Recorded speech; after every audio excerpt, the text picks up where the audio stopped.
Fetch.ai has taken a tremendous beating. In the last video I made with Fetch.ai, we were looking at the symmetrical triangle setup with a potential break to the upside or to the downside and the risks involved. And I showed you a couple of key levels of accumulation for Fetch.ai.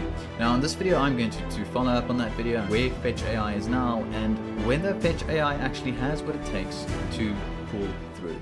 Hi, I'm Martin. I'm the founder of Captain Crypto's Compass. I'm a trader and a professor at the Financial Freedom Academy. I am passionate about helping you to achieve financial freedom through the art and the gift of trading. I will be providing you with actionable technical analysis and insights on your favorite cryptocurrency projects to help you make better and more informed decisions. If you're ready to take your trading to the next level, you're in the right place. So here is the 1 week chart for Fetch.ai on Binance. There are a couple of things I want to draw attention to. Now the first one is the symmetrical triangle shape. We can see we have a downtrend from the top pivot and we had a uptrend from our bottom pivots with Fetch.ai.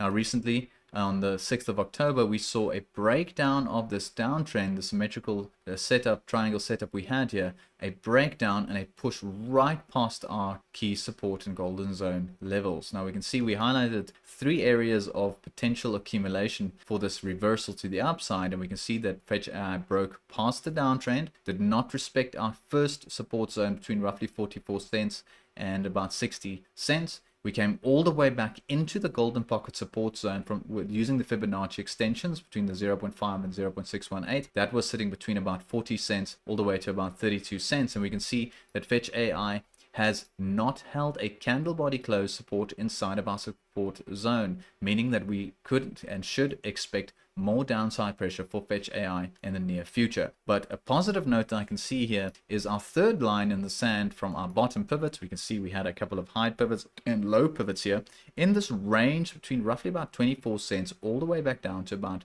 15 cents, almost 16 cents. And we can see that this previous liquidation candle, with all the nonsense that happened with crypto, with the Trump tariffs and all of that, we saw a massive liquidation run blasted past all of these zones. And we can see that Fetch.ai is yet again trying to make a move to the lower end of the range. Now this area here, looking at the chart, looking at these previous pivot highs and pivot lows, and is solid market structure for a potential support bounce inside of this zone between roughly 24 cents and all the way back down to roughly 16 cents. So I'll be looking closely to see if we can see any buying pressure coming inside of this support pocket with market structure here. And if we do break this, we can see we have the potential to go all the way back down to about 0.05 cents. So there is a risk to this move here, but this would be the most logical level for me where Fetch.ai can start finding support. Now, unfortunately, because we have broken this uptrend here, we are in a longer term downtrend now for Fetch.ai ever since this last pump in March in 2024. So we do need to see Fetch.ai actually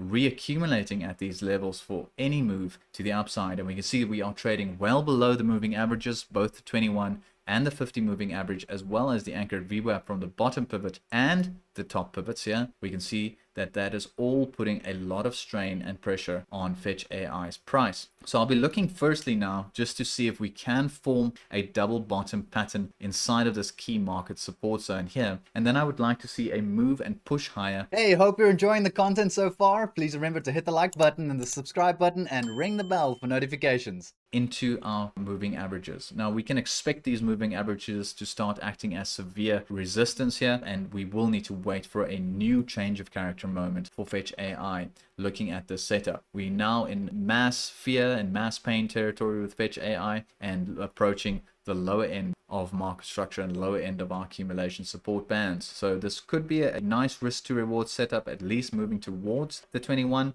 This will start moving down as prices trading at these lower ranges, but we can see that the 21 SMA is sitting at roughly 61 cents. So if we do get involved and decide to get involved in Fetch.ai at these lower ranges, I would advise to have a strict stop loss at roughly about just below 16 cents, just to protect ourselves to the downside, because if this support structure does not hold, we could see a wick all the way back down to roughly about between 10 cents all the way back down to about 0.05 cents. So just be careful with this risk to reward setup here. Fetch.ai has turned bearish and will be for quite some time until we can just form a new support base, a new reaccumulation zone, and then Fetch.ai should be in a position to let us know if it can break these moving averages and turn a leaf to be even in a position to think about these higher targets at roughly about 80 cents, 90 cents to $1. That is very high up the chart now, and it will take some time for Fetch AI to catch up with this sell-off. So looking at this, Fetch AI has taken a beating. We are approaching the lower end of market structure, our support levels, and we should be able to find support here. If not, we do have this risk to this 10 cents and 0.05 cents on the lower end of the spectrum. So let's see what Fetch AI has in the tank. Let's see if it can turn a leaf. Let's see if the buyers can step in at this accumulation level. And if so, we might see a reaccumulation at these lower areas to try and form a larger pattern over a couple of weeks here, maybe even a couple of months.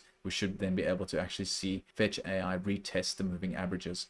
But for now, it's a downturn, it's a downtrend, and we need to trade with the downtrend and just look for good areas to get involved. As always, peace and love and happy trading. Thanks for watching. If you enjoyed this content, hit the like button, hit the sub button, and hit the bell notifications. Also, remember to click the link in the description below to join my mailing list, where I'll be sending you free emails and trading videos, and also market report updates weekly to help you stay ahead of the herd.